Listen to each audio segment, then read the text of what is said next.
यूपीटीपीएलएससी की सीरीज में अब तक हम लोगों ने आरसीसी के क्वेश्चन, फ्लूइड मैकेनिक्स के क्वेश्चन, सर्विंग के क्वेश्चन सॉल्व कर लिए हैं। आज हम लोग सॉल्व करने वाले हैं सॉइल मैकेनिक्स के क्वेश्चन। जितने भी क्वेश्चन पूछे गए हैं सॉइल मैकेनिक्स के यूपीटीपीएलएससी के पेपर में, तो उनको हम लोग वन बाय वन डिस्कस करेंगे। सो अगर आप मेरे चैनल पर फर्स्ट टाइम है तो please like, share and subscribe जरूर करें। सो देखते हैं first question. If the angle of internal friction of soil is 30 degree, coefficient of active earth pressure will be, options given है। और आप देख सकते हैं ये क्वेश्चन यूपीटीपीएलएससी जी 2015 का क्वेश्चन में पेपर में क्वेश्चन पूछा गया था।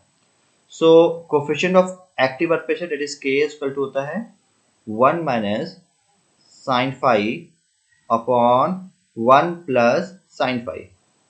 एंड इंटरनल फ्रिक्शन कितना गिवन है, angle of internal friction that is 30 degree. So 1 minus sine 30 degree upon 1 plus sine 30 degree. तो साइन 30 डिग्री कितने वैल्यू होती है, दैट इज 1/2। तो 1 माइनस 1/2 अपॉन 1 प्लस 1/2। इसको सॉल्व करेंगे तो वैल्यू आएगी that is 1/3। KP that is active coefficient of passive earth pressure equal to होता है that is 1 upon K. So passive coefficient of passive earth pressure is equal to 1 upon coefficient of active earth pressure. तो ये कितना हो गया, that is 3। ठीक है, तो पुट करेंगे दैट इज 1 अपॉन 1/3, तो कितने आएगी, वैल्यू 3 आएगी। सो यहाँ पे करेक्ट ऑप्शन क्या होगा, ऑप्शन बी जो है वो करेक्ट होगा। नेक्स्ट क्वेश्चन है, when the plasticity limit of a soil is greater than liquid limit then the plasticity index is reported as, options given है। और ये क्वेश्चन यूपीटीपीएलएससी जेईई 2015 में क्वेश्चन पूछा गया है और 2014 एसएससी जेईई में क्वेश्चन पूछा गया है। So plasticity index that is PI, plasticity index equal to होता है that is liquid limit minus plastic limit. ठीक है, अब एक क्वेश्चन में बोला गया है कि प्लास्टिक लिमिट की वैल्यू जो है लिक्विड लिमिट से ज्यादा है। It means plastic limit is greater than liquid limit. तो इस केस में क्या होता है, प्लास्टिसिटी इंडेक्स की वैल्यू क्या होती है, 0 होती है। ठीक है, और सॉइल जो होती है वो होती है आपकी नॉन प्लास्टिक सॉइल। ठीक है, अब नॉन प्लास्टिक सेल कौन सी हो सकती है, जैसे सैंड। ठीक है, तो यहाँ पे पूछा गया है कि अगर प्लास्टिक लिमिट की वैल्यू लिक्विड लिमिट से ज्यादा होती है तो प्लास्टिसिटी लिमिट की इंडेक्स की वैल्यू कितनी होगी, तो प्लास्टिसिटी इंडेक्स की वैल्यू कितनी होगी, इट इज 0 होगी। सो ऑप्शन सी जो है वो करेक्ट होगा। नेक्स्ट क्वेश्चन है, if the angle of internal friction for cohesive soil is equal to, options given है।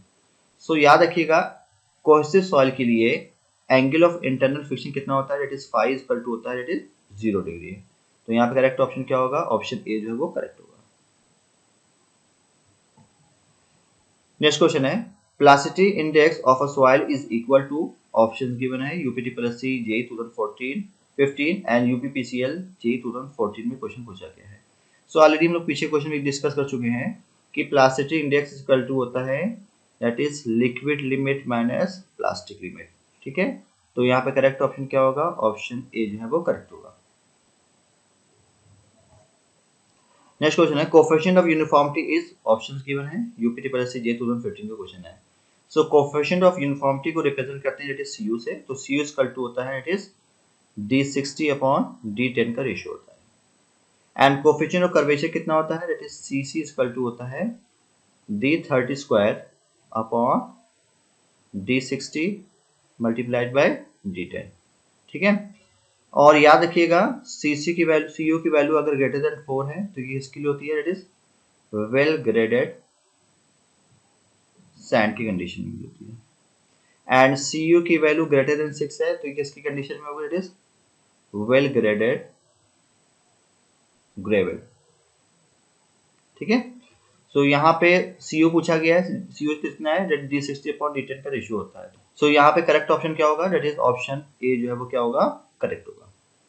नेक्स्ट क्वेश्चन है, maximum size of clay particle is, options given है UPTPLSC JEE 2015 का question है। तो याद रखिएगा क्ले पार्टिकल का जो मैक्सिमम साइज होता है दैट इज 2 माइक्रोन होता है, ये कह सकते हैं 0.002 mm होता है। ठीक है, तो यहाँ पे करेक्ट ऑप्शन क्या होगा, ऑप्शन सी जो है वो करेक्ट होगा। नेक्स्ट क्वेश्चन है, for a given degree of compaction graph between the dry unit weight of the soil and the water content in soil is called, options given है।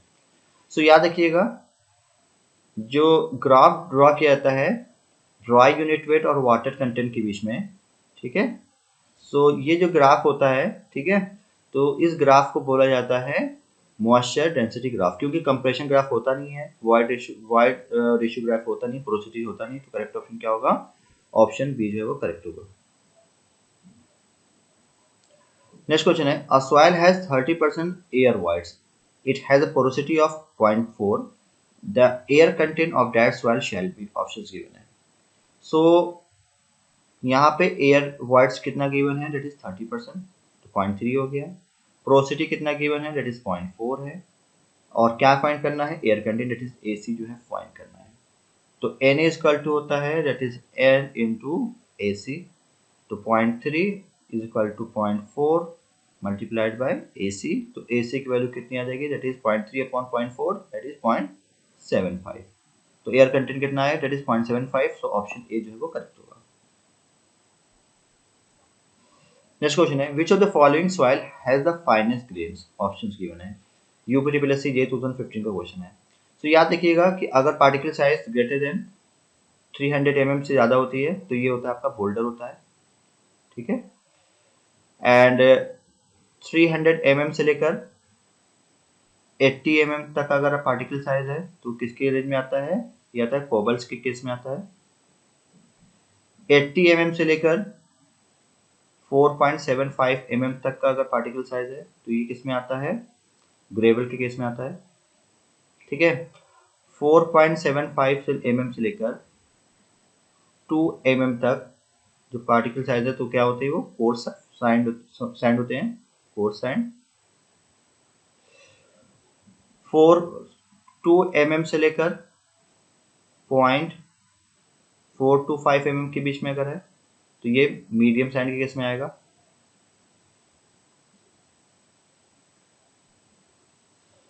0.4 to 5 से लेकर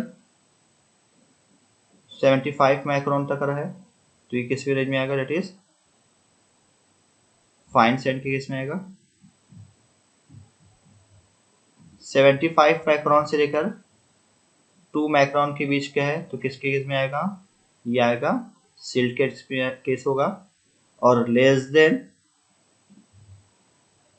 2 micron है particle size तो ये होगा आपका clay. तो इसमें पूछा गया कि फाइनेस्ट ग्रेन कौन सा होगा, तो फाइनेस्ट ग्रेन सबसे ज्यादा कौन होगा, फाइन क्ले होगा, तो ऑप्शन ए डी जो है वो करेक्ट होगा। नेक्स्ट क्वेश्चन है, effective size of the soil is, options given है। यूपीटी प्लस से जे 2015 का क्वेश्चन है। तो याद रखिएगा इफेक्टिव साइज कितना होता है पर सॉइल का, दैट इज D10 होता है, तो करेक्ट ऑप्शन क्या होगा, ऑप्शन ए जो है वो करेक्ट होगा। नेक्स्ट क्वेश्चन है, due to rise in water table the effective stress in soil, option है इंक्रीजेस, बी है डिक्रीजेस, सी है डज नॉट चेंज और डी है मे इंक्रीज और डिक्रीज। सो यहाँ पे क्या है कि अगर वाटर बोला गया है कि वाटर टेबल अगर इंक्रीज कर रही है तो इफेक्टिव स्ट्रेस पे क्या इफेक्ट पड़ेगा। सो इसमें फर्स्ट केस बनता है कि वाटर टेबल अगर बिलो द ग्राउंड सरफेस है, ये ग्राउंड टेबल कह सकते हैं। सो इस केस में क्या है कि अगर वाटर टेबल अगर राइज करेगा, इंक्रीज करेगा, तो इफेक्टिव स्ट्रेस क्या होगी, वो डिक्रीज होगी, ठीक है। सेकेंड केस क्या है कि अगर water table above the ground table है, ठीक है, और इस केस में अगर वाटर टेबल इंक्रीज होता है, ठीक है, तो इफेक्टिव स्ट्रेस पे क्या होता है, कोई भी इफेक्ट नहीं होता है। अब इस केस में कुछ मेंशन नहीं किया गया तो हम लोग फर्स्ट केस की ही मान के चलते हैं, ठीक है, कि वाटर टेबल अगर इंक्रीज कर रहा है तो इफेक्टिव स्ट्रेस क्या होगी, डिक्रीज होगी, तो करेक्ट ऑप्शन क्या होगा, ऑप्शन बी जो है वो करेक्ट होगा। नेक्स्ट क्वेश्चन है, if the void ratio is 0.67, water content is 0.188 and specificity is 2.68, the degree of saturation of the soil, options given है। So relation होता है that is ESR equal to होता है W into G। फाइंड करना degree of saturation, that is SR equal to क्या होगा, W G upon E। Water content कितना given है, दैट इज 0.188, G कितनी है, दैट इज 2.68 अपॉन E की वैल्यू कितनी है, दैट इज 0.67। तो इसको सॉल्व करेंगे तो डिग्री ऑफ सैचुरेशन की वैल्यू आएगी दैट इज 75%। तो करेक्ट ऑप्शन क्या होगा, ऑप्शन सी जो है वो करेक्ट होगा।